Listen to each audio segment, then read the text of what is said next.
You go to war when politics fails.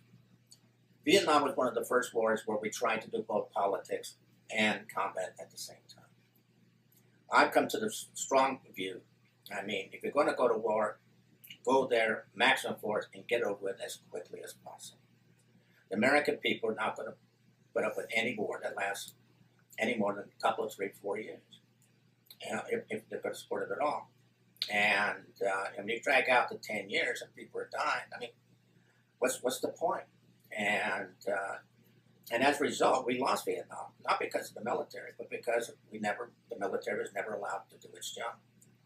And you don't want the military to do its job, they don't send the military. You know, Colin Powell and the Vietnam veterans who became generals, you know, when we went into Iraq the first time, as you know, they built up a huge number of troops, went in, did the job, and then got the hell out of there. And George W. didn't learn that when he went into Iraq. I mean, I think they thought, you know, they were going to be treated like saviors and like GIs going into Paris, France at the end of World War II or something like that. And look how horrid that turned out to be in Afghan and the whole bit. Don't put American boys and women now. We didn't have women in combat then, but we do now. Don't put them in harm's way unless it's in our best interest to do so. And we're going to get that war over as quickly as possible. And I think most people of the Vietnam generation pretty much believe that.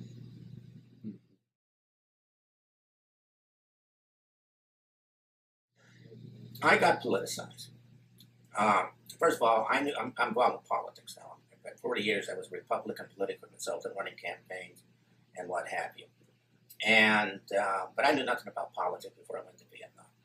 But when I sat there, another job I had when I was down in the Mekong Delta, you had these forward air control pilots, fact pilots they were called. Your father would know what they are. They're like them, you know, Piper Cubs, and they stage manage the bombing run.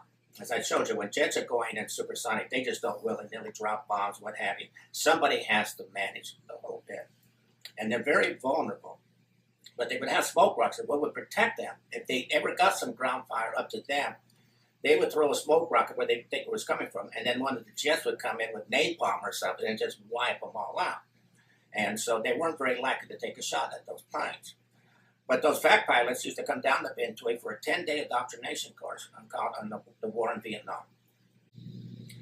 And I would give them a 40-minute classified briefing. But to be able to do that, I would get on a plane, go up to Saigon, and there was a place called Combined Intelligence Center, Vietnam. My God, it looked like a big, you know, strong box, huge building, nothing but concrete. And that was the intelligence office for Westmoreland and the High Command. It's divided into 4 rooms because we're 4 corps: I Corps, 2 Corps, 3 Corps, and 4 Corps. And about every 4 weeks, I would fly up there, go in, and I'd get this fabulous briefing on what's going on in the war in Vietnam. I would get these sergeants and lieutenants and majors. They talk about the battles and everything. I knew as much what was going on in the war in Vietnam as Westmoreland did. And I put together this 40-minute briefing on the war in Vietnam. And all these fact pilots then would go out around Southeast Asia, and they would say, if you really want to know what's going on in the war, there's this lieutenant down there in Binh Tui who really understands the war. And I did. And I understood the whole idea of the Johnson strategy. Remember, Johnson was president of the United States at the time. And watching 250 GIs get killed week after week after week. And this idea of a protracted war, that if they accelerate, then we would accelerate. They would accelerate, then we would accelerate. And the whole concept that we can outlive the people who lived there or outstay the people was monstrous. And I became very politicized. I thought Lyndon Johnson was nothing but a war criminal. And I came back and I got involved in Republican public politics. And I was very much in favor of the war at the time. I have different thoughts today, but very much in support of it. And then very much involved with Richard Nixon and helping him get elected president because he had the secret to end the war. So what happened to the war in Vietnam, it politicized me. It's probably what got me involved in politics because I just thought what was going on was a tragedy. I mean, I've only been to the Vietnam War Memorial once. I was back in Washington, D.C. If I wasn't around friends, I probably would have broken up. It's a very emotional. Have you seen the Vietnam War Memorial? Yeah, my dad. Yeah, I bet he broke up. And it's very, very emotional. If you really were there with the pilot, you know, friends who were on the wall. I mean, don't get me wrong when I said, when I was down in the city, we went to the restaurant, we went to the bars and what have you. We knew what was going on. At least I knew what was going on. I'm very much aware, and I was very much affected by it. Okay.